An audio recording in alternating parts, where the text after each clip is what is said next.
विश्ववंदनीय विश्वशांतीदूत प्रज्ञाशील समाधीच्या उद्गाता महान करुणावान करुणेचा सागर तथागत सम्यक संबुद्ध तथागतांचा पावन पवित्र सद्धम्म त्या सद्धम्माचा सातत्याने प्रचार आणि प्रसार करणारा सदा पूजनीय भिक्खू संघ, बुद्ध धम्म आणि संघ या महान तीन रत्नाची आम्हा सर्वांना माहिती करून देणारे, आम्हा सर्वांचा आधारस्तंभ, भारतीय घटनेचे शिल्पकार, बोधिसत्व गुणपेतंग डॉक्टर बाबासाहेब आंबेडकर यांच्या धम्मक्रांतीमध्ये शेवटच्या श्वासापर्यंत समर्पित राहतो।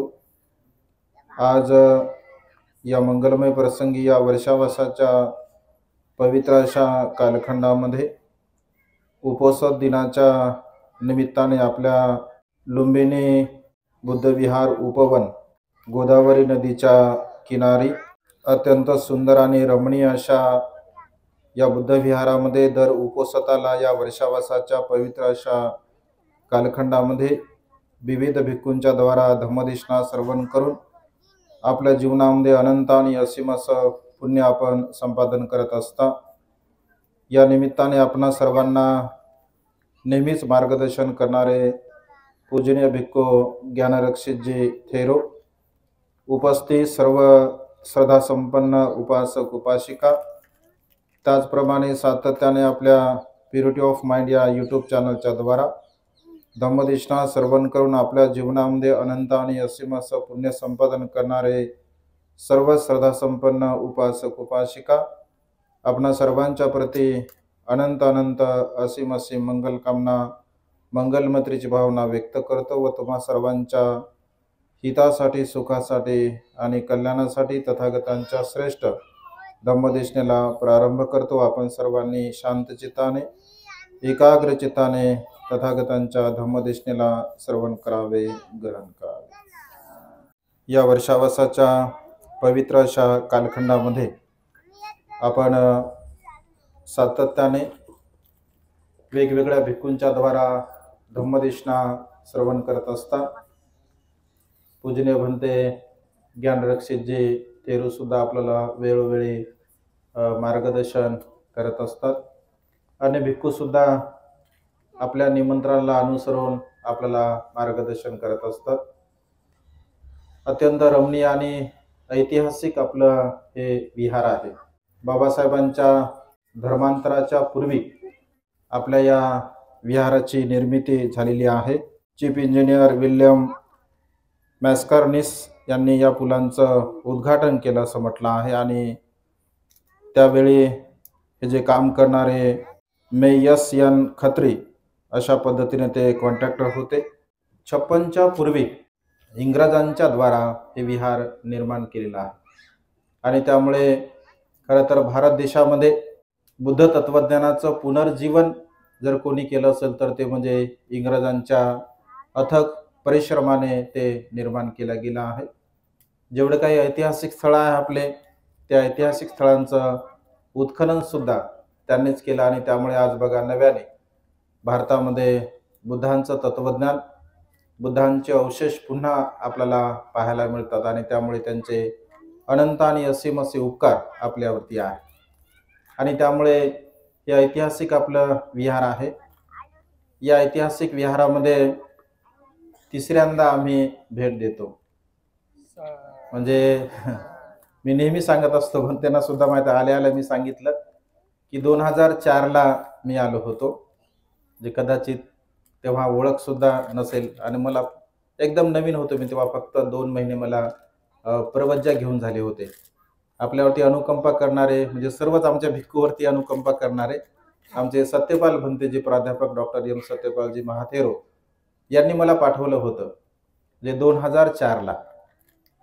तो किस्सा फार मजेशीर आहे। म्हणजे मी नवीनच भिक्षू झालो होतो आणि सत्यपाल भंतेजींना म्हटलं की ते म्हटले जा कोपरगावला एक विहार आहे, एक श्रद्धासंपन्न उपासक, तेव्हा काय मोबाईल वगैरे नव्हते, त्यांचा नंबर दिला कॉइन बॉक्सवरती, मी त्यांना फोन केला, ते मला घ्यायला आले आणि घ्यायला आल्यानंतर मग मला काय ओळख नव्हती कोणाची, काही नाही, तर आलो आम्ही इथे। तेव्हा बघा एक महत्त्वपूर्ण मी घटना नेहमी सांगत असतो की तेव्हा मला वाटतं काहीतरी 30 रुपये तिकीट होतं बसचं. आणि सत्यपाल भंतेजी बोलले मला की तुमच्याकडे पैसे आहे का? म्हटलं हो 50 रुपये माझ्याकडे आहे म्हटलं. जा म्हणे मग 30 रुपये तिकीट आहे, तिकडं तुम्हाला लय श्रद्धावान लोक आहे म्हणे दान देतील म्हणे, जा तुम्ही. म्हटलं ठीक आहे हरकत नाही. आता बसलो मी. मोठे भंतेजी कसं बोलाव, पण गाडीमध्ये बसल्याबरोबर डोक्यात एकच विचार होता की आपल्याजवळ 50 रुपये आहे, 30 रुपयाचं तिकीट आहे, 10 रुपये कमी पडतात, पण लोकांनी दिलंच नाही दान तर काय करावं, म्हणजे वापस औरंगाबादला यावं कसं माहीतच नाही काही. म्हणजे गाडीत बसला तेव्हापासून कोपरगाव पर्यंत येईपर्यंत तेच विचार की 10 रुपये दान भेटते का बा, 10 रुपये दान भेटते का नाही. इथे आलो बघा 2004ची गोष्ट. आश्चर्य वाटेल, मला सुद्धा खूप आश्चर्य वाटलं. श्रद्धा संपन्न उपासकाने तेव्हा पहिल्यांदा 500 रुपये दान त्या काळामध्ये 2004ला मला इथे बघा दिलं होतं. मी सत्यपाल भंतेजीकडे गेलो आणि त्यांना ते दान दिलं. मला दान दिलं, ठेव म्हटले तुलाच, का मला नाही पाहिजे म्हणे दान. म्हणजे अशा पद्धतीने एक किस्सा हा बघा आपल्या विहाराचा. 2004ला बघा मी आलो होतो, नवीन होतो, अगदी लहान होतो, 12वीची एक्झाम दिली होती तेव्हा. आणि 2च महिने मला परवज्य घेऊन झाले होते. पण ते लहानपणापासून बोलायची सवय आहे, भाषण करण्याची सवय, आणि त्यामुळे प्रवचन वगैरे केलं. वंदना भंतेजीकडे असल्यामुळे म्हणजे वंदना अगोदरच येत होती. तर हे विहार आपलं ऐतिहासिक आहे आणि तेव्हापासून आपल्याकडे ही धम्म चळवळ बघा चालू आहे. वेगवेगळ्या प्रकारचे भिक्षू येतात, आपल्याला मार्गदर्शन करतात. भंतेजी सुद्धा गेल्या अनेक वर्षापासून, गेल्या 20 वर्षापासून आपल्या सर्वांच्या संपर्कामध्ये आहे. धम्म जिवंत ठेवणं आपलं कर्तव्य आहे. धम्माला जिवंत ठेवण्याचं काम बघा आपण केलं पाहिजे. आणि धम्म जिवंत तेच लोक ठेवू शकतात की ज्यांच्या मनामध्ये बुद्ध, धम्म आणि संघ या 3 रत्नांच्या प्रती असीम अशी श्रद्धा आहे. बाबासाहेबांच्या धम्मक्रांतीच्या प्रती असीम अशी श्रद्धा ज्यांच्या चित्तामध्ये आहे बघा, ते लोक धम्म जिवंत ठेवत असतं बघा. आणि त्यामुळे ही जी धम्म चळवळ आहे, ही धम्म चळवळ बाबासाहेबांच्या असीम आणि महान पुण्याईमुळे बघा आपल्याला हा धम्म प्राप्त झालेला आहे. हा वर्षावासाचा पवित्र असा कालखंड आहे. आणि या वर्षावासाच्या पवित्र अशा कालखंडामध्ये आपण उपोषतशील पालन करता. खरं तर आपले ते श्रद्धा संपन्न उपासक अविनाशजी बघा यांनी म्हणजे डेट नव्हती आजची, आज म्हणजे खरं तर आमचं शिबिर होतं. नानासाहेब आपले रोकडे सर, तर त्यांचा एवढा आग्रह की नाही भंतेजी याच, एकदा याच. शिबिर आमचं कॅन्सल केलं 21चा, आम्ही 28ला शिबिर ठेवलं. त्यांना म्हटलं एक शिबिर कॅन्सल करून बघा इकडे आम्ही येतो. तर त्यांच्यासाठी एकदा साधुवाद द्या बघा तुम्ही, कारण त्यांची फार इच्छा होती. मी त्यांना म्हटलं वर्षावास समारोपाला येतो, तर वर्षावास समारोपाला पण या भंतेजी, पण अगोदर सुद्धा या. विशेष रूपाने उपोषतशील धारण करणारे अनेक उपासक उपासिका तयार होत आहेत बघा आता महाराष्ट्रामध्ये. गेल्या अनेक वर्षापासून भंतेजी ऑनलाईन पद्धतीने बघा कोरोनाच्या काळामध्ये उपोषत शिबिर सुरू केले आणि त्यामुळे हळूहळू संपूर्ण महाराष्ट्रभर उपासक उपासिका उपोषतशील धारी बघा निर्माण होत आहे. धम्म चळवळ गतिमान करण्यासाठी आपण सिलवान बनणं, सदाचारी बनणं, नीतिवान बनणं, आपल्या जीवनाला एक आचारसंहिता आपण धारण केली पाहिजे. विनयाची आचारसंहिता जर आपल्या जीवनामध्ये असेल, धम्म जर आपल्या जीवनामध्ये असेल, नीतिमत्ता जर आपल्या जीवनामध्ये असेल, तर आपण खऱ्या अर्थाने बघा खूप चांगल्या प्रकारचं सुखपूर्वक जीवन जगू शकतो. कारण शील जर नसेल, सदाचार नसेल, नीतिमत्ता नसेल, तर आपल्या जीवनामध्ये सुखाच्या मार्गाकडे आपण कधीही वाटचाल करू शकत नाही. सुखपूर्वक जर आपल्याला जीवन जगायचं असेल, तर शील, सदाचार, नीतिमत्ता आपल्या जीवनामध्ये असणं अत्यंत गरजेचं आहे.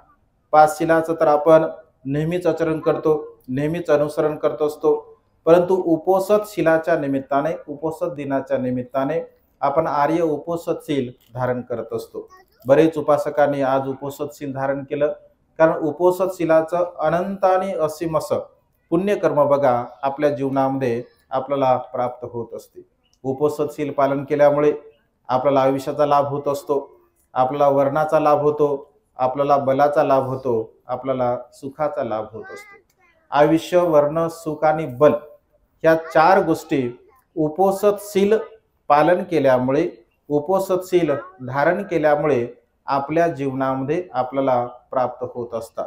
आणि त्यामुळे किमान 4 उपोषत आपण सातत्याने करण्याचा प्रयत्न केला पाहिजे. 4 नाही तर मग किमान 2 तरी केले पाहिजे.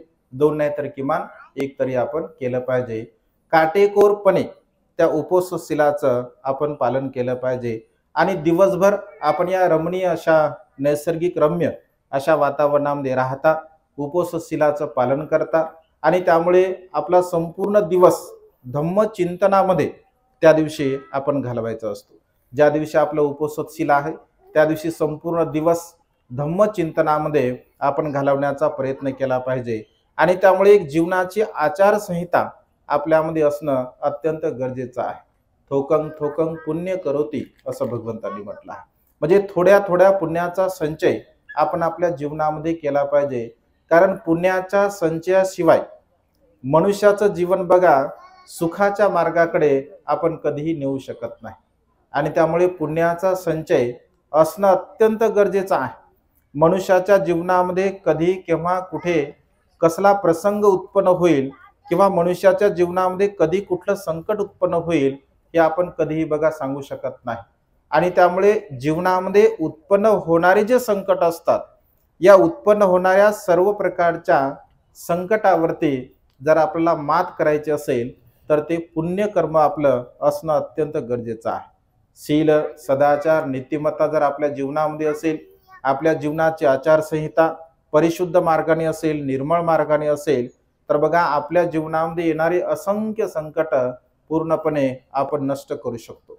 कारण मानवी जीवन हे नश्वर आहे, क्षणभंगूर आहे, परिवर्तनशील आहे असं भगवंतांनी म्हटलं आहे आणि त्यामुळे मिळालेलं जेवढं काय आपल्याला आयुष्य असतं तर या मिळालेल्या आयुष्यामध्ये आपण नेहमी चांगल्या प्रकारची कर्म करण्याचा प्रयत्न केला पाहिजे.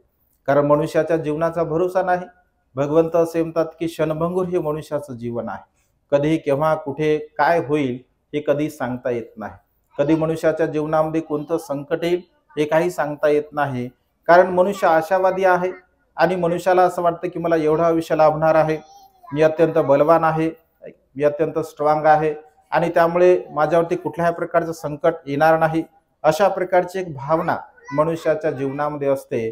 परंतु स्वभावता मात्र हे असत्य आहे. सत्य हे आहे की मनुष्याच्या जीवनाचा बिलकुल भरोसा नाही. केव्हा कधी कुठे काय होईल हे काही सांगता येत नाही. एकदा बघा भगवंत श्रावस्तीमध्ये आनंद म्हणतेसोबत भिक्षाटनासाठी निघत असतात. भिक्षाटनासाठी निघत असताना एक व्यापारी असतो. तर तो व्यापारी राजगृहाचा व्यापारी असतो आणि व्यापार करण्यासाठी तो श्रावस्तीमध्ये येतो.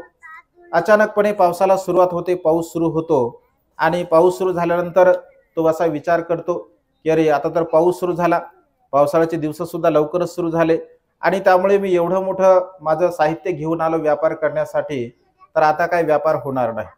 तर असं करूया आपण, आता हे 4 महिने जे काही पावसाचे आहे तर हे पावसाचे 4 महिने मी इथेच राहतो आणि त्यानंतर 2 महिने माझा व्यापार करतो आणि पुन्हा मात्र नफा घेऊन मी राजगृहाला निघून जातो. असा जेव्हा विचार करतो भगवंत जात असतात तर हा व्यापाऱ्याच्या चित्तातील विचार भगवंत जाणतात आणि भगवंत सीमित हास्य करत असतात. सीमित हास्य केल्यानंतर आनंद जाणतात की भगवंत विनाकारण कधीही सीमित हास्य करत नाही. कारणाशिवाय भगवंत कधी हसत नाहीत आणि त्या क्षणी आनंद भगवंताला विचारतात की भगवान आपण सीमित हास्य का केलं. तर भगवंत म्हणतात की आनंद, मनुष्य म्हणजे स्वप्नाच्या दुनियेमध्ये बघ कशा प्रकारचं जीवन जगतो. हा जो समोर जो व्यापारी दिसत आहे या व्यापाऱ्याने मनामध्ये असा विचार केला की आता पावसाळ्याचे दिवस आहे आणि पावसाळ्याचे 4 महिने मी इथेच थांबतो, त्यानंतर व्यापार करतो, नफा घेऊन मी राजगृहाला निघून जातो. परंतु आनंद या व्यापाऱ्याला माहित आहे का याचं आयुष्य फक्त 7 दिवसाचं आहे. हा 8व्या दिवशी मृत्यूला प्राप्त होणार आहे. असं म्हटल्याबरोबर आनंद म्हणतो भगवान असा आहे, याचं आयुष्य फक्त 7 दिवसाचं आहे.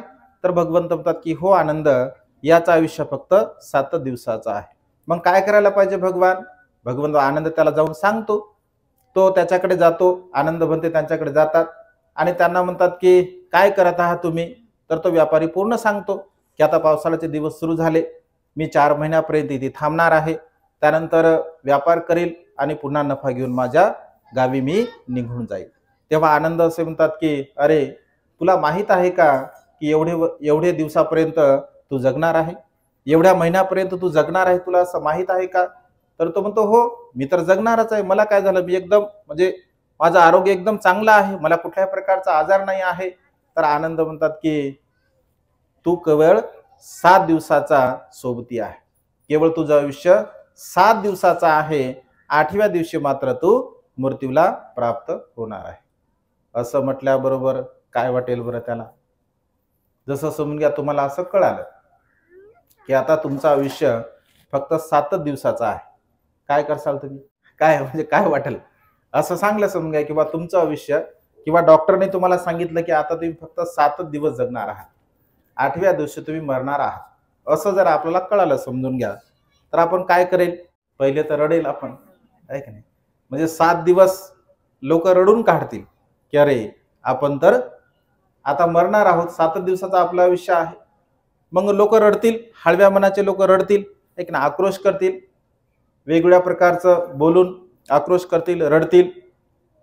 काही काही लोक असा विचार करतील, समजदार आहेत, चला आता 7 दिवसाचं आयुष्य आहे, ऐक ना, या 7 दिवसाच्या आयुष्यामध्ये आपण आपल्या नातेवाईकांना, आपतेष्टांना, जे काय आपले मित्रमंडळी आहे यांना आपण फोन करू, भेटू, बोलू, आहे की नाही, असं वाटेल. काही लोकांना असं वाटेल की चला 7 दिवसाचं आयुष्य आहे, खाऊन पिऊन घेऊ द्या. सांगता येत नाही, भरोसा नाही, आहे की नाही? कारण खाणाऱ्या लोकांना काय वाटते, खाऊन पिऊन मेलं पाहिजे. कोरोनाच्या काळामध्ये तसंच पाहिलं बघा लोकांनी. लोकांना असं वाटलं की आता आपण जगत नाही, ऐक ना, रोज नवीन नवीन पदार्थ बनवून लोक स्टेटसला ठेवायचे, ऐक ना, रोज रोज नवीन नवीन बनवून खायचे. कधी कधी आम्हाला म्हणायचे भंतीचे नवीन बनवलं आणू का? आम्ही म्हणायचो आणा, आता जाऊ द्या, ऐक तुम्ही खातात आम्हाला खाऊ द्या, आहे की नाही?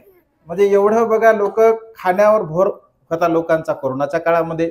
कारण लोकांना बघा जीवनाचा काही भरोसा नव्हता. लोकांना असं वाटायचं की आता आपण काही जगत नाही, खाऊन पिऊन मरा. कारण उपाशीपोटी कशाला मरायचं? काही लोकांना भांडणारे लोक असतील तर मग ते जरा भांडून घेऊ द्या आता, आहे की नाही? म्हणजे 7 दिवसाचं आयुष्य आहे, भांडण करून घेऊ द्या, ज्याला भांडण करायचे आहे. म्हणजे ज्याला जे जे आवडेल बघा, त्या त्या क्षणी ते ते व्यक्ती करेल. एखाद्या मनुष्याला असे वाटेल की आपण अशा प्रकारचं कर्म करावं, तर 7 दिवसापर्यंत तो विचार करतो. भंते आनंदाला म्हणतो की भंते आनंद, मी आता काय करू? तर तो म्हणतो भगवंताला विचारा. तर भगवंताकडे जातो बघा तो भगवंताला विनंती करतो, याचना करतो की भगवान माझं आयुष्य तर 7च दिवस आहे. तो हुशार असतो, बुद्धिवान असतो. तो म्हणतो भगवान मी काय केलं पाहिजे या 7 दिवसामध्ये? तर भगवंत असे म्हणतात की तू पुण्यकर्म केलं पाहिजे, तू कुशल कर्म केलं पाहिजे. कारण तुझं जर आयुष्य तो काही रडत बसला नाही, म्हणजे कुठल्याही प्रकारची चिंता केली नाही त्याने भगवंताला विचारलं आणि भगवंत म्हणतात की 7 दिवसाचं आयुष्य आहे, या 7 दिवसामध्ये तू खूप काही करू शकतो. तर तो म्हणतो भगवान माझं निमंत्रण स्वीकारा, भिक्खू संघासह 7 दिवसापर्यंत तुम्ही माझं निमंत्रण स्वीकारा. आणि बघा अत्यंत प्रसन्न चित्ताने 7 दिवसापर्यंत तो भिक्खू संघाची भगवंताची सेवा करत असतो, दानपुण्य करत असतो. भगवंताला, भिक्खू संघाला स्वतःच्या हस्ते अत्यंत स्वादिष्ट अशा प्रकारचं भोजन देतो, धम्मदेशना श्रवण करतो, ध्यान मनन चिंतनामध्ये बघा 7 दिवस तो घालवतो. 8व्या दिवशी जेव्हा तो मृत्यूला प्राप्त होतो तर भगवंत असे म्हणतात की त्याचं जीवन वाया गेलं नाही, तो सुगतीला प्राप्त झाला. कारण त्याने 7 दिवसापर्यंत कुशल कर्म केले, पुण्यकर्म केले, चांगले कर्म केले. कारण मनुष्याचं जे चित्त आहे, मृत्यूच्या समयी मनुष्याच्या मनाची मानसिकता जशी असेल तशा प्रकारे बघा मनुष्य सुगतीला अथवा दुर्गतीला प्राप्त होत असतो. भगवंत असे म्हणतात की मृत्यू काळ सुद्धा आपण सुखपूर्वक जगू शकतो, मृत्यूच्या समयी सुद्धा आपण सुखाच्या अवस्थेला प्राप्त होऊ शकतो. परंतु तशा प्रकारे आपल्या मनाची अवस्था असली पाहिजे. मग ही मनाची अवस्था आपली कधी प्राप्त होऊ शकते? हे मनातील जे काही म्हणजे आत्मबल आपल्याला प्राप्त होते, तर ते कशामुळे प्राप्त होते? तर भगवंत असे म्हणतात की आपलं मन जर शील मार्गामध्ये रममान असेल, आपलं मन जर समाधी मार्गामध्ये रममान असेल, आपलं मन जर दान पुण्य कर्म करण्यामध्ये रममान असेल, आपलं मन जर कुशल कर्म करण्यामध्ये रममान असेल, तर बघा मनुष्याचं मन अत्यंत मजबूत असते. बाबासाहेब सुद्धा म्हणतात एका ठिकाणी माझं मन मजबूत आहे, मला नैतिक बल प्राप्त झाला आहे, तुमचं मन मजबूत व्हावं, तुम्हाला नैतिक बल प्राप्त व्हावं म्हणून भगवंताचा धम्म मी तुम्हाला देत आहे, धम्माचा संस्कार मी तुम्हाला देत आहे। येणाऱ्या काळामध्ये या भांडवलशाहीच्या विरुद्ध जर तुम्हाला बंड करायचं असेल तर ही नीतिमत्ता, हे सदाचार, हे आत्मबल तुमच्यामध्ये असणं अत्यंत आवश्यक आहे। परंतु तुम्ही जर तुमच्या मुलाबाळांना हा धम्माचा संस्कार जर दिला नाही आणि भविष्यामध्ये जर समजून घ्या तुमच्या मुलाबाळांना कळेल की अरे बौद्ध धम्म किती महत्त्वपूर्ण आहे, बुद्ध तत्वज्ञान किती महत्त्वपूर्ण आहे, या बुद्ध तत्वज्ञानाचा संस्कार माझ्या मातापित्याने आम्हाला दिला नाही तर ते स्वतःच्या अधोगतीला जबाबदार तुम्हाला ठरवतील।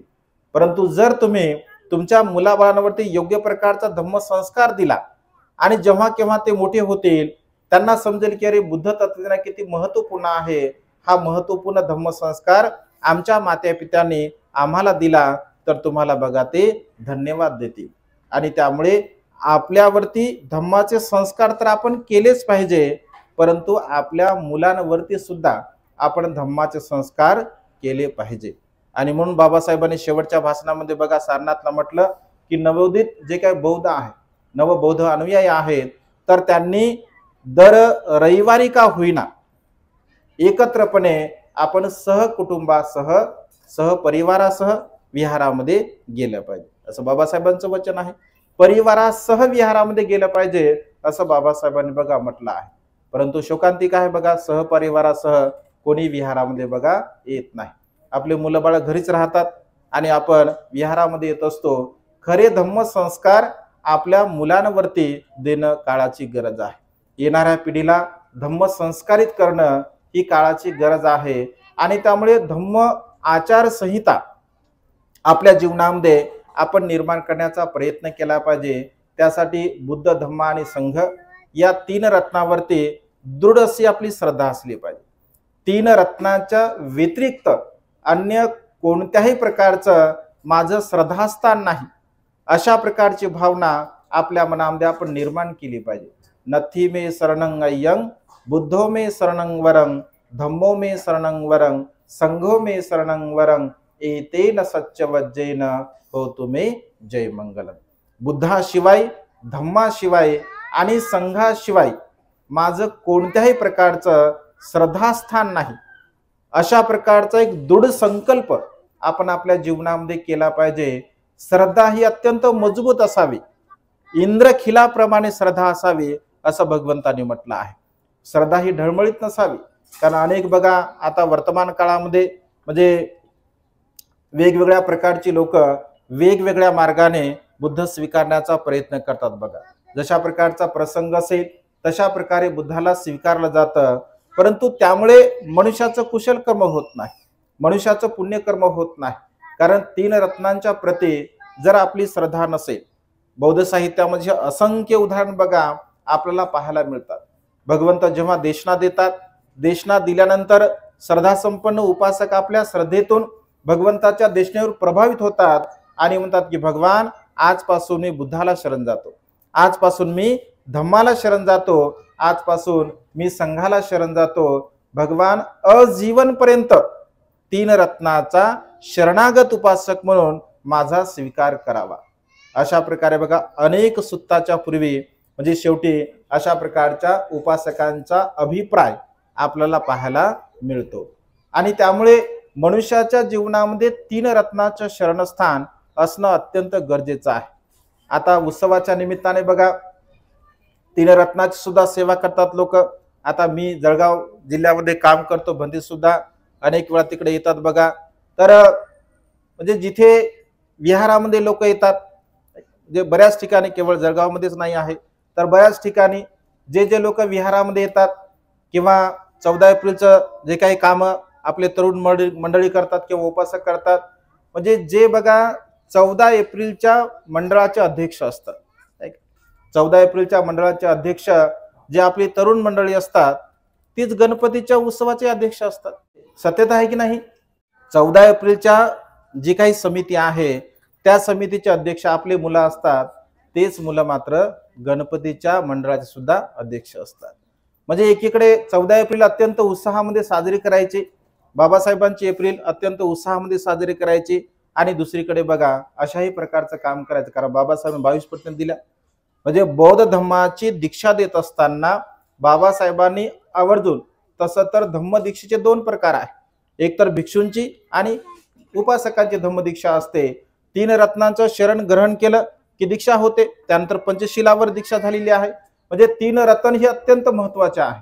परंतु बाबासाहेबांनी 3 रत्नाची शरण सुद्धा दिली, पंचशील सुद्धा दिलं, आणि त्याच्यानंतर स्वतः बघा 22 प्रतिज्ञा बाबासाहेबांनी बघा दिलेली आहे. आणि जोपर्यंत काटेकोरपणे 22 प्रतिज्ञेचं आचरण आपल्याकडून होत नाही, तोपर्यंत खऱ्या अर्थाने बुद्ध धम्माचा प्रचार आणि प्रसार होणार नाही.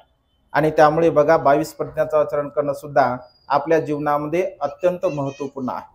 आपल्या जीवनाची एक आचारसंहिता आपण ठरवली पाहिजे. बुद्ध धम्म आणि संघ या 3 रत्नांच्या व्यतिरिक्त माझं कोणत्याही प्रकारचं श्रद्धास्थान राहणार नाही, अशा प्रकारची भावना आपण निर्माण केली पाहिजे. ही आचारसंहिता आपण लावून घेतली पाहिजे.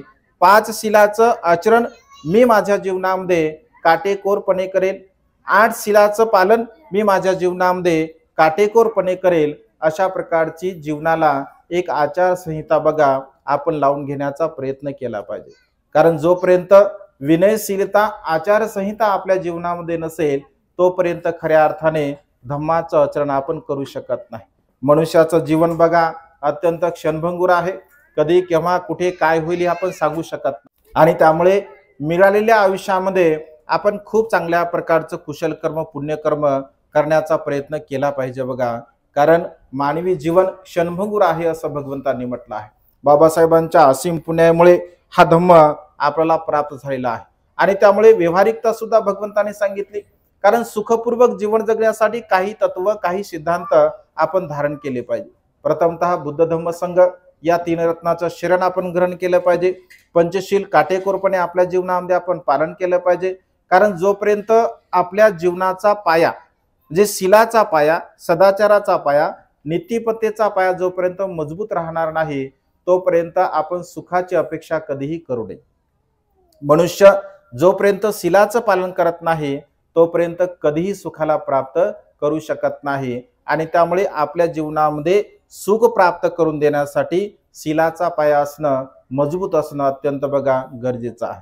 त्यानंतर भगवंत असे म्हणतात की पारिवारिक दृष्टिकोनातून जर आपल्याला सुख पाहिजे असेल, पारिवारिक दृष्टिकोनातून आपण सुख प्राप्त करायचं असेल, तर भगवंतांनी महामंगल सूत्रामध्ये असं म्हटलं आहे, माता पितु पठ्ठानं पुत्तदारस संगहो अनाकुलाच कम्मंता एतं मंगलमुत्तम.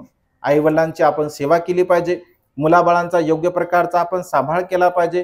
कारण आई वडिलांची सेवा करणं हे आपल्या जीवनातील अत्यंत महत्त्वपूर्ण असं कर्म आहे. व्यवहारिक दृष्टिकोनातून जर आपल्याला चांगल्या प्रकारचं जीवन जगायचं असेल, तर मातेपित्यांची सेवा बघा करणं अत्यंत गरजेचं आहे. मातेपित्यांचा सांभाळ करणे, मातेपित्यांचा सन्मान करणे, मातेपित्यांची सेवा करणे हे आपल्या जीवनातील अत्यंत महत्त्वपूर्ण असं अंग आहे असं भगवंतांनी म्हटलं आहे. आणि त्यामुळे जीवन जगत असताना जेवढे काही चांगल्या प्रकारचे कुशल धम्म आहे, चांगल्या प्रकारची नीतिमत्ता युक्त धम्म आहे, त्या धम्माचं आपण आचरण करण्याचा प्रयत्न केला पाहिजे. आपल्या मनातील राग असेल, द्वेष असेल, लोभ असेल, मोह असेल, मीपणा, अहमपणा, गर्व, ईर्ष्या आदी या सर्व प्रकारच्या विकाराला आपण नष्ट करण्याचा प्रयत्न केला पाहिजे. मी, माझं आणि माझ्यासाठी अशा प्रकारची जी भावना आपल्या चित्तामध्ये निर्माण होत असते, या सर्व प्रकारच्या अकुशल भावनेला आपण पूर्णपणे नष्ट करण्याचा प्रयत्न केला पाहिजे. कारण बघा हा बाबासाहेबांनी दिलेला हा जो धम्म आहे, महत प्रयासाने बघा हा धम्म आपल्याला दिलेला आहे. आणि त्यामुळे या धम्माचं आचरण करणे, या धम्माचं अनुसरण करणे आपलं नैतिक असं कर्तव्य आहे. कारण बाबासाहेब असं म्हणाले की मला जर आयुष्य लाभलं तर हा संपूर्ण भारत मी बौद्धमय करेल. मला जर आयुष्य लाभलं तर माझं उर्वरित आयुष्य बुद्ध धम्म आणि संघ या 3 रत्नाचा प्रचार आणि प्रसार करण्यासाठी मी घालवणार आहे. राजकारणातून जेव्हा धम्मकारणाकडे बाबासाहेब आले, तर तेव्हा बाबासाहेब असं म्हणतात की वाळवंटामधून हिरवळीकडे आल्यासारखा मला भास होत आहे. म्हणजे धम्म हा मनुष्याला हिरवळ निर्माण करतो. हिरवळ म्हणजे काय? आनंद निर्माण करतो. मनुष्याच्या जीवनामध्ये बघा धम्म आचरण असेल, ऐक ना, तर धम्म आचरणामुळे आपल्याला आनंद निर्माण होत असतो आणि त्यामुळे हा संपूर्ण भारत मी बौद्धमय करेल, उर्वरित आयुष्य मी बुद्ध धम्माचा प्रचार आणि प्रसार करण्यासाठी घालवणार आहे, अशा प्रकारचा बाबासाहेबांचा बघा संकल्प होता. परंतु निसर्गाच्या नियमाला अनुसरून बाबासाहेबांना काही आयुष्य लाभलं नाही आणि त्यामुळे धम्मदीक्षेच्या नंतर काही थोड्याच दिवसामध्ये बाबासाहेब म्हणजे जे आपल्यामधून निघून गेले आहे. आणि त्यामुळे बाबासाहेबांच्या आपण अनुयायी म्हणून हा जो धम्मरथ आहे, या धम्मारथाला बघा गतिमान करण्याचं आपलं नैतिक असं कर्तव्य आहे. प्रत्येक व्यक्तींचं नैतिक कर्तव्य आहे, कारण बाबासाहेब समजतात की दरेकाने दरेकाला धम्म मार्ग सांगितला पाहिजे. म्हणजे एखाद्या व्यक्तीला जर धम्माचं आचरण करत असेल, एखाद्या व्यक्तीला जर धम्म समजत असेल, तर त्याचं स्वतःचं नैतिक कर्तव्य आहे की दुसऱ्या व्यक्तीला सुद्धा आपण धम्म मार्गामध्ये प्रतिष्ठित करण्याचा प्रयत्न केला पाहिजे. कारण धम्माचं आचरण स्वतः करणे आणि इतरांना धम्म मार्गामध्ये प्रतिष्ठित करणे हे प्रत्येक मनुष्यांचं बघा नैतिक असं कर्तव्य आहे. आणि त्यामुळे भिक्खू संघ तर अहोरात्र धम्माचा प्रचार आणि प्रसार करतोच, परंतु श्रद्धासंपन्न उपासक उपासिकांचं सुद्धा नैतिक असं कर्तव्य आहे की आपण सुद्धा स्वतःला समर्पित केलं पाहिजे. बाबासाहेबांच्या धम्मक्रांतीमध्ये आपण स्वतःला समर्पित केलं पाहिजे. आपल्याला जो मिळालेला वेळ आहे, मिळालेलं जे काही उर्वरित आयुष्य आहे, या उर्वरित आयुष्यामध्ये बुद्ध तत्वज्ञानाचा प्रचार आणि प्रसार कशा प्रकारे होईल याचं चिंतन म्हणून बघा आपण करण्याचा प्रयत्न केला पाहिजे. आणि त्यामुळे सातत्याने हा जो धम्माचा रथ आहे, धम्माचा गाडा आहे, तर तो धम्माचा गाडा पुढे आणि पुढे नेण्यासाठी बघा आपण प्रयत्न केला पाहिजे. धम्म प्राप्त करण्यासाठी सुद्धा महत्प्रयासाने हा धम्म सिद्धार्थ बोधिसत्वाने बघा प्राप्त केला आहे. बाबासाहेबांनी सुद्धा हा धम्म आपल्याला दिला, महत्प्रयासाने हा धम्म बाबासाहेबांनी आपल्याला दिलेला आहे. आणि त्यामुळे हा धम्मरथ अधिक आपण गतिमान केला पाहिजे. म्हणजे एका गावावरून दुसऱ्या गावामध्ये, दुसऱ्या गावातून तिसऱ्या गावामध्ये अशा पद्धतीने बघा आपण धम्माचं म्हणजे काम करण्याचा प्रयत्न केला पाहिजे. कारण आपलं जीवन सार्थकी लागलं पाहिजे. बाबासाहेबांच्या धम्मक्रांतीमध्ये आपण जीवन जगत आहोत, बाबासाहेबांचे अनुयायी म्हणून आपण जीवन जगत आहोत. आणि त्यामुळे बाबासाहेबांचे अनुयायी म्हणून जर आपण जीवन जगत आहोत, तर आपलं नैतिक कर्तव्य आहे की बाबासाहेबांच्या धम्मक्रांतीमध्ये स्वतःला समर्पित करून घेणे. आपल्यामध्ये असणार राग असेल, द्वेष असेल, लोभ असेल, मोह असेल, मीपणा, अहमपणा, गर्व, ईर्ष्या, या सर्व प्रकारच्या विकाराला आपण बाजूला ठेवलं पाहिजे. मी, माझं आणि माझ्यासाठी ही जी भावना आपल्या चित्तामध्ये उत्पन्न होत असते, या भावनेला आपण पूर्णपणे बाजूला ठेवलं पाहिजे. कारण भगवंत असे म्हणतात की जोपर्यंत तुम्ही तुमच्या मनातील हा सर्व प्रकारच्या विकाराला नष्ट करू शकत नाही, तोपर्यंत खऱ्या अर्थाने तुम्ही दुःखमुक्तीच्या मार्गाकडे स्वतः वाटचाल करू शकत नाही आणि इतरांना सुद्धा आपण सांगू शकत नाही. कारण धम्म हा प्रॅक्टिकली आहे. नता वता धम्म धरो यावता बहुभासते योच अपंपी सुत्वानं धम्म कायेन पश्यते. म्हणजे हा धम्म केवळ बोलण्यासाठी नाही आहे. मनुष्य जर किती बोलत असेल, किती भाषण करत असेल, कितीही बोलत असेल, परंतु धम्म आचरणामध्ये जर मनुष्याचा नसेल, तर त्या आचरणाचा धम्म नसल्या कारणाने किंवा आचरणिक धम्म त्याच्यामध्ये नसल्यामुळे जी सुखाची अवस्था भगवंताने सांगितली, निब्बानं परमं सुखं, हे जे भगवंताने सांगितलं, तर ते निब्बानं परमं सुखं बघा आपल्याला प्राप्त होऊ शकत नाही. आणि त्यामुळे प्रॅक्टिकली धम्माचं अनुसरण करण्याचा आपण प्रयत्न केला पाहिजे. प्रॅक्टिकली जसं आपण उपवासशील पालन करत असता, दिवसभरापर्यंत आपण उपवासशीलाचं खूप चांगल्या प्रकारचं आचरण केलं पाहिजे. आपल्या कायेद्वारा, आपल्या वाचेद्वारा आणि आपल्या मनाद्वारा म्हणजे कोणत्याही प्रकारचं अकुशल कर्म नाही झालं पाहिजे, अशा प्रकारची भावना आपण निर्माण केली पाहिजे. नाहीतर मग कधी कधी लोकांना असं वाटतं की उपवासशील धारण केलं म्हणजे 12च्या आतमध्ये भोजन केलं म्हणजे उपवास झालं. बऱ्याच लोकांना तसं वाटतं की 12च्या आतमध्ये भोजन झालं म्हणजे माझं उपवास झालं. मग लगे कधी कधी फोन करतात. आता एवढ्या वर्षापासून आम्ही नेहमी सांगत असतो, तरी लोक फोन करतात, बंदी संध्याकाळी थोडं खाल्लं चालते का, गोळी घ्यायची आहे, थोडंसं खाल्लं ते, एखादं ॲपल खाल्लं चालते का, दूध घेतलं चालते का, म्हणजे सारा खाण्यावरच भर. म्हणजे खाल्लं का पाहिजे का, म्हणजे बाकीच्या आचरणाकडे लोकांचं काही लक्ष राहत नाही बघा. म्हणजे खाण्यासाठी खाणं म्हणजे उपवासात नव्हे. 12च्या आतमध्ये भोजन आपण केलंच पाहिजे. कशासाठी केलं पाहिजे की आपण प्रमादामध्ये राहू नये, आपण आळसामध्ये राहू नये, आपण नेहमी सतर्क राहिलो पाहिजे, जागरूक राहिलं पाहिजे. कारण जागरूकता ही आपल्या जीवनामध्ये अत्यंत महत्त्वपूर्ण आहे. आणि त्यामुळे 12च्या आतमध्ये आपण भोजन केलं पाहिजे. 12च्या नंतर जर भोजन केलं तर आपल्याला प्रमाद उत्पन्न होतो, आळस उत्पन्न होत असतो. आणि आळस उत्पन्न झाला, प्रमाद उत्पन्न झाला तर आपल्या कायद्वारा, आपल्या वाचेद्वारा आणि आपल्या मनाद्वारा अकुशल कर्म होण्याची शक्यता असते. आणि त्यामुळे बघा, भोजन म्हणजे केवळ उपवासच नव्हे. जसं आता तुम्ही याचना म्हणता बघा, ऐक ना, उपवासशील धारण करताना तुम्ही याचना म्हणता. म्हणा बरं, याचना कोण म्हणून दाखवते उपवासाची? ओकासहम भन्ते ती सरणेन सह अठांग समनागतं उपोसतशीलं याचामी अनुगंकत्वा शीलं देतमे भन्ते. याचा मराठीमध्ये अर्थ काय होतो? अर्थ कळायला पाहिजे की नाही आपल्याला? जर एखाद्या गोष्टीचं आपण आचरण करत आहोत तर त्याचा अर्थ पण आपल्याला लक्षात आला की नाही, असं आला पाहिजे की नाही? म्हणजे जोपर्यंत एखाद्या गोष्टीचा आपल्याला अर्थ कळत नाही तोपर्यंत बघा त्याचं अनुसरण आपण करू शकत नाही. ती सरणेन सह अठांग समनागतं उपोसत शीलं. ती सरणेन सह, 3 सरणा सोबत, अठांग 8 शिलाचं, समनागतं म्हणजे काय? समन म्हणजे काय? समन म्हणजे श्रमण, गतंग म्हणजे काय? मार्ग. म्हणजे श्रमण जीवनाच्या मार्गाकडे. श्रमण जीवनाचा मार्ग. मग श्रमण जीवनाचा मार्ग कोणता आहे? भिक्खू जीवनाचा आहे. म्हणजे हे उपवासशील जे पालन करतात मी काय सहज आणि सोपं नाही ते. म्हणजे उपवासशील पालन करणे म्हणजे श्रमण जीवनाकडे घेऊन जाण्याचा तुमचा हा मार्ग आहे. श्रमण जीवनाकडे तुम्ही एक दिवस जात आहात म्हणजे तुम्ही 8 शिलाचं पालन करतात म्हणजे श्रमण जीवनाचा पाया तुम्ही मजबूत करत आहात. श्रमण जीवनाकडे तुम्ही जात आहात म्हणजे या उपवास शिलाच्या द्वारा माझी श्रमण जीवनाकडे जाण्याची जी पारमी आहे ती पारमी पुष्ट झाली पाहिजे, यासाठी आपण उपवासशील पालन करत असतो. त्याच्यामध्ये सर्वात अत्यंत महत्वपूर्ण शील जे आहे तर अब्रह्मचर्या वेरमणी शिक्षापदं समादयामी. अब्रह्मचर्याशील कशासाठी? तर श्रमण जीवनाकडे घेऊन जाण्यासाठी. ब्रह्मचर्याचं जे आपण पालन करत असतो तर ब्रह्मचर्याचं पालन हे श्रमण जीवनाकडे आपल्याला घेऊन जात असते. कारण श्रमण जीवनामध्ये या शिलाचं अत्यंत महत्वपूर्ण आहे. कारण श्रमण जीवनाकडे जर जायचं असेल तर अब्रह्मचर्या हे जे शील आहे हे शील बघा मजबूत असणं अत्यंत गरजेचं आहे. आणि त्यामुळे बारीक सारीक गोष्टी आपण त्याचं आचरण केलं पाहिजे, अनुसरण केलं पाहिजे.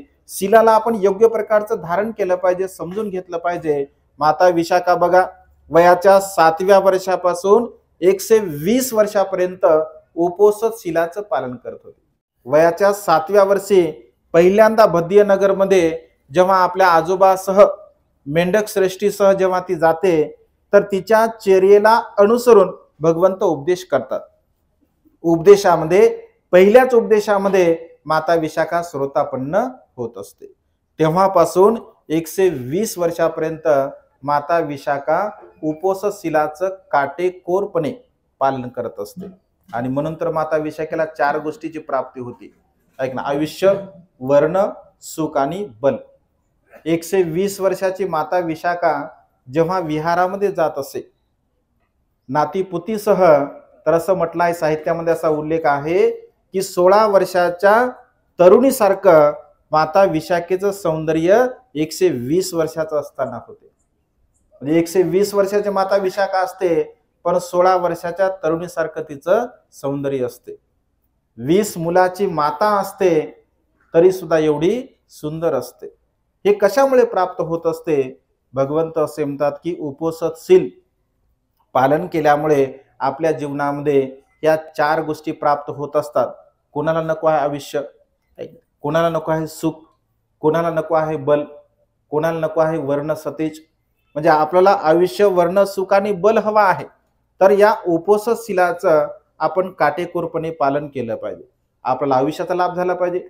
प्रत्येकाला असं वाटतं की मी दीर्घ आयुष्य जगलो पाहिजे, मला आयुष्य अधिक प्राप्त झालं पाहिजे. आपण असा विचार जरी करत असेल तर आपलं दीर्घ आयुष्य आपल्याला वाढेलच असं बिलकुल नाही. परंतु तुम्ही जर शीलवान असाल, सदाचारी असाल तर नक्कीच तुमचं आयुष्य वाढत असते, तुम्हाला सुख सुद्धा लाभते, कारण उपसशील पालन केल्यामुळे आपल्याला सुख लाभत असते, आध्यात्मिक बल सुद्धा आपल्याला प्राप्त होते, आपला वर्ण सतेज होतो, वर्ण म्हणजे कांती आपली सतेज राहत असते। उपसशील पालन केल्यामुळे हे बाह्य जे सौंदर्य आहे, हे जे आपली कांती आहे ती सतेज होत असते असं भगवंतांनी म्हटलं आहे। आता तो भाग वेगळा आहे की नाही? नाहीतर आता कांती स्वच्छ म्हणजे सुंदर असते, कशामुळे? ऐक ना, सुंदर कांती जाता कशा कुठे जात असतात, महिला कुठे जातात, मराठीमध्ये काय म्हणतात त्याला? पार्लरला मराठीमध्ये काय म्हणतात सांगा बरं, खरं सांगा तुम्हाला मराठीमध्ये त्याचा अर्थ काय होतो? ब्युटी पार्लरला मराठीमध्ये काय म्हणतात? रूप काया पालट केंद्र। काय म्हणतात? रूप काया पालट केंद्र। म्हणजे ही जे रूप आहे आपलं, ही जी काया आहे त्याला पालटवण्याचं जे केंद्र आहे नंतर सुलट केंद्र, हे कायम राहते का? हे बिलकुल कायम राहत नाही। हे वर्ण जर आपला सतेज ठेवायचा असेल, सांगण्यात तात्पर्य हे आहे, वर्ण जर आपला सतेज ठेवायचा असेल, कांती जर आपली प्रसन्न ठेवायची असेल, आनंदी ठेवायची असेल, तर उपसशील पालन करणं बघा अत्यंत गरजेचं आहे। कधी कधी लोक असं म्हणतात बघा, काय मनुष्याचा हसरा चेहरा आहे बघा, कधीही पहा तुम्ही, ऐक नाही, दुसरीकडे कशाला जाता, आमच्या भंतेचं नाव घेतलं तर लोक हसतात, बोलणं तर लय दूर राहिलं, नुसतं ज्ञानरक्षित भंतेजी म्हटलं की लोकांना हसू येते, आहे की नाही? बोलणं तर लय दूर, बोलल्यावर तर काही विषयच नाही। मी त्यांना म्हटलं तुम्ही अगोदर जरा जेवण केले, म्हणलं जरा पोट भरून, ऐक म्हणलं काय सांगता येत नाही, झोपतील, तुम्ही बोला म्हणलं, नंतर मी बोलतो। भंतेजी म्हणलं काय हरकत नाही, तुम्ही बोला म्हणलं, शांत लोक आहेत, धार्मिक लोक ऐकतात, ऐक म्हणजे मनुष्याच्या चित्तामध्ये ही प्रसन्नता असली पाहिजे, आंतरिक प्रसन्नता आपण निर्माण केली पाहिजे। काही काही लोक बघा प्रसन्न असतात, बोलताना आपण म्हणतो का हसमुख मनुष्य आहे, नेहमी हसत राहतो, नेहमी प्रसन्न राहतो असं म्हटलं आहे। आणि काही काही लोक खरोखरच प्रसन्न असतात, की नेहमी प्रसन्न त्यांची मुद्रा आपल्याला पाहायला मिळते। काही काही लोक म्हणजे कधी काटा याचा बाराच, ऐक ना, जेव्हा पहा तेव्हा बारा, सकाळी उठलं तरी बाराच, ऐक ना, दुपारी असलं तरी बारा, जेव्हा जेव्हा पाहू तेव्हा बाराच वाजलेले असतात म्हणतात। म्हणजे नेहमी राग असते, म्हणजे आपल्या अंतर्मनामध्ये जे असते ते चेहऱ्यावर येते की नाही, ऐक ना, जे आतमनामध्ये असते म्हणजे हृदयामध्ये जे असेल ते आपल्या चेहऱ्यावर येत असते। आणि त्यामुळे तुमचं मन जर आनंदी असेल, ऐका, तुमचं मन जर प्रसन्न असेल, तुमच्या मनामध्ये जर मैत्री भाव असेल, करुणा असेल, मुदिता असेल, प्रेम भाव असेल, तर तुमचं मन बघा नेहमी प्रसन्न आनंदी असते। आणि त्यामुळे ही प्रसन्नता, आंतरिक प्रसन्नता आपल्याला बघा निर्माण करायची आहे। ही आंतरिक प्रसन्नता जर आपल्याला निर्माण करायची असेल तर 3 रत्नांचा आपण अनुसरण करण्याचा प्रयत्न केला पाहिजे। उपोषणशील बघा आपण धारण केलं पाहिजे। बाबासाहेबांच्या महान पुण्याईमुळे हा धम्म आपल्याला प्राप्त झालेला आहे। महत प्रयासाने हा धम्म बघा बाबासाहेबांनी आपल्याला दिला, आणि त्यामुळे या धम्माचं आचरण करणे, या धम्माचा प्रचार आणि प्रसार करणे हे आपलं नैतिक कर्तव्य आहे बघा। आणि त्यामुळे आपण सुद्धा आपल्या परीने धम्माचा प्रचार आणि प्रसार करण्याचा प्रयत्न केला पाहिजे। भिक्खू संघ तर अहोरात्र धम्माचा प्रचार आणि प्रसार करतो। आपलं उपासकांचं सुद्धा नैतिक असं बघा कर्तव्य आहे, कारण बाबासाहेबांचं स्वप्न होतं की सारा भारत मी बौद्धमय करेल। घटनेच्या द्वारा तर सारा भारत बौद्धमय झालेलाच आहे, कारण भारतीय घटनेमध्ये सर्व तत्व आपल्याला पाहायला मिळतात, परंतु आचरणिक दृष्टिकोनातून भारत बौद्धमय करणं बघा अत्यंत गरजेचं आहे। आणि त्यामुळे वेगवेगळ्या ठिकाणी सुंदर सुंदर बघा भिक्खू संघाच्या द्वारा कामं होत आहे। आता भंतेने सुद्धा आडगावला 8.5 एकर बघा जागा घेतली, आता लगेच कामाला म्हणजे सुरुवात होणार आहे। गेल्या 4-5 वर्षापासून आम्ही जळगावला जातो, म्हणजे वर्षावासा 5वा वर्षावासा जळगावला आहे। तिकडे बघा धम्माचं काम थोडं कमी आहे, म्हणजे हा जो खानदेशचा जो पट्टा आहे, आता हळूहळू लोक धम्म मार्गावरती येत आहेत आणि तिकडे धम्माचा प्रचार आणि प्रसार झाला पाहिजे। आम्ही जात असल्यामुळे लोकांची म्हणजे जी काही अवस्था आहे किंवा लोकांची मानसिकता ही आम्ही जाणली पाहिली, आणि त्यामुळे असा विचार केला। आणि तिकडे बघा एक फैजपूर म्हणून नावाचं एक गाव आहे, त्या काळामध्ये बाबासाहेब बघा वेगवेगळ्या ठिकाणी म्हणजे लोकांमध्ये जागृती करण्यासाठी जात असत। तर तिथे जळगावमध्ये एक फैजपूर म्हणून गाव आहे, तिथे आपल्याच लोकांकडून बाबासाहेबांची सभा उधळवली होती, त्या सभेवरती दगडफेक झाली होती बघा त्या काळामध्ये फैजपूरला। आणि तो जळगावचा इतिहास आहे। तर असं म्हणतात, जुने लोक सांगतात की बाबासाहेबांनी शाप दिला म्हणतात त्यांच्या भाषेमध्ये, आहे की नाही, शाप दिला म्हणतात की तुम्ही काय गिधाडचा जिल्हा म्हणतात ना बुद्धीजी, तुमच्या जीवन तुम्ही कधी सुधरू शकत नाही. ऐक, बाबासाहेब असं म्हणाले म्हणतात की तुम्ही कधी सुधरू शकत नाही, असं बाबासाहेबांचं वचन आहे असं म्हणतात. पण बाबासाहेब तर बोधिसत्व होते. एक ना, बोधिसत्वांच्या चित्तामध्ये अनंत करुणा असते, अनंत मैत्री असते. कदाचित त्यांनी पेटून उठावं, चांगलं आचरण करावं, ऐक ना, धम्म मार्गाला त्यांनी धारण करावं असं म्हणून बाबासाहेब बोलले असतील. जेव्हा मला ही गोष्ट कळाली तर मला असं वाटलं की चला, असं जर असेल तर अशा ठिकाणी आपण काम केलं पाहिजे. जिथे चॅलेंज आहे, जिथे लोकांना जागृती करणं महत्वपूर्ण आहे, तर अशा ठिकाणी आपण काम करावं. आणि त्यामुळे गेल्या 4-5 वर्षापासून बघा, मी वर्षावास तिकडे करत असतो.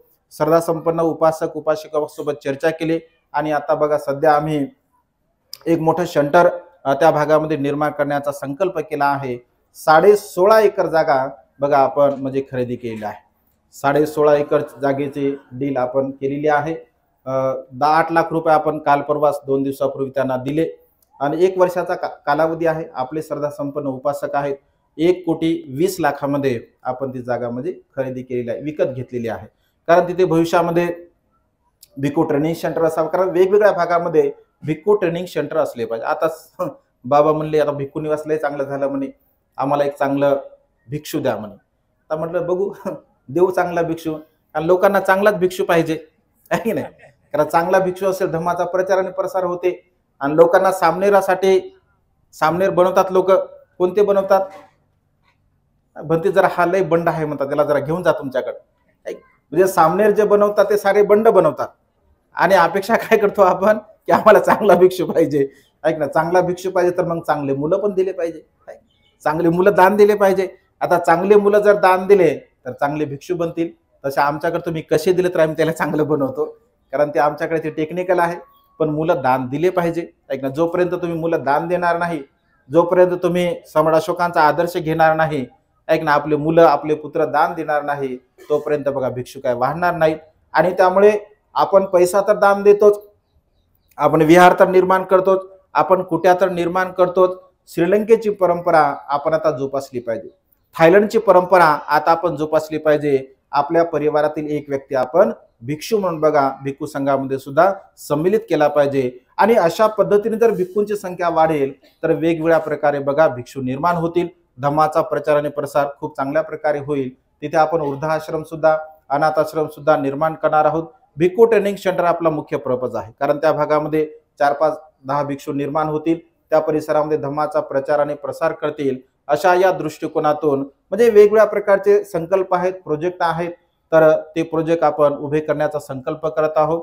जागा झाल्यानंतर माझा संकल्प आहे की आपले भगवंत 80 वर्ष जीवन जगले तर 80 फुटांची बुद्ध मूर्ती तिथे निर्माण व्हावी, असा एक आमचा बघा संकल्प आहे. कारण आपले भगवंत 80 वर्ष जीवन जगले, अजिंठ्याकडे तोंड करून ती मूर्ती असावी. मस्त सुंदर असा डोंगर आहे. आता भंतेंच्या सुद्धा ते लक्षामध्ये नेमकं येईल बघा, कारण भंते जर अनेक वेळा जळगावला जातात. सुंदर असा वर डोंगर आहे, त्या डोंगरावर जर 80 फूट बुद्ध मूर्ती जर आपण बसवली अजिंठ्याकडे तोंड करून, कारण अजिंठा तिथून फक्त 30 किलोमीटर आहे. आपला संकल्प आहे की येणारा अजिंठ्याचा जो पर्यटक आहे तर तो आपल्या जागेवरती सप्तपर्णी अरण्य बुद्धिस्ट मॉनेस्ट्री आपण अशा प्रकारे त्याला नाव दिलं. इतिहासाचा उजाळा व्हावा, कारण वैभारगिरीच्या पायथ्याशी सप्तपर्णी गुफेमध्ये पहिली धम्मसंगती भरवण्यात आलेली आहे, जिथे धम्म आणि विनय ऐक ना एकत्रित करण्यात आला, संघाने केला गेलं. तर ते सप्तपर्णी नाव अनेक लोकांना माहीतच नाही. मला लोक विचारायला बंधूजी सप्तपर्णी म्हणजे नेमकं काय आहे, कारण ते सप्तपर्णीचे झाडं सुद्धा आहेत. तर मग तिथे सप्तपर्णीचे झाडं आहेत का?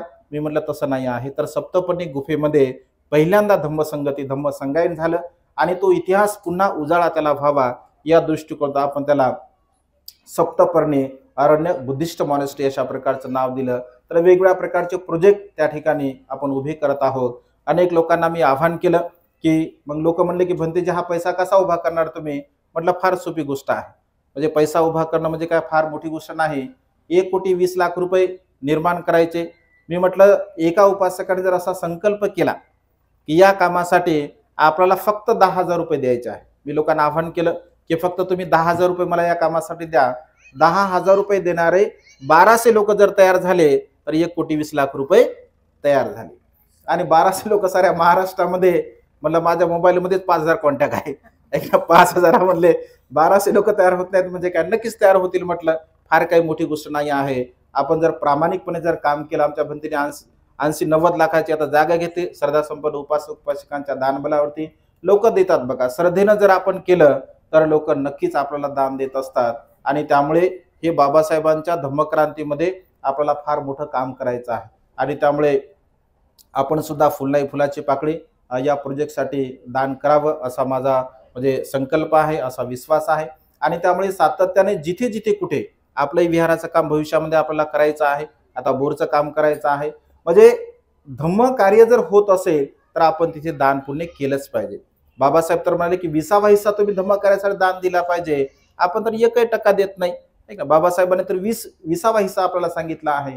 आणि त्यामुळे बघा दिल्याने आपल्याला मिळतच, देत राहिलं पाहिजे. आपल्या विहाराच्या कामासाठी, आपल्या विहार डेव्हलपमेंट करण्यासाठी, भिक्खू निवाससाठी जेवढं अधिक आपल्याला दान देता येत असेल तेवढं दान देण्याचा बघा आपण प्रयत्न केला पाहिजे.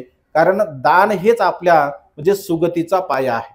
दान हेच आपल्या जीवनामध्ये दुःखमुक्तीच्या मार्गाकडे घेऊन जाण्यासाठी सहाय्यक ठरणारं अत्यंत महत्त्वपूर्ण असं अंग आहे. आणि त्यामुळे सातत्याने आपण शील पालन करावं, दान पुण्य करावं, प्रज्ञेचा अभ्यास करावा. आपल्या स्वतःच्या मनाला परिशुद्ध करण्यासाठी, निर्मळ करण्यासाठी आपण नेहमी सातत्याने प्रयत्न केला पाहिजे. सुखाच्या मार्गाकडे घेऊन जाण्यासाठी आपण सातत्याने ही कुशल कर्म, पुण्यकर्म करण्याचा प्रयत्न केला पाहिजे. आणि त्यामुळे आज या मंगलमय प्रसंगी, या उपोषण दिनाच्या निमित्ताने अत्यंत श्रद्धायुक्त चित्ताने आपण हे कुशल कर्म केलं, पुण्यकर्म केलं.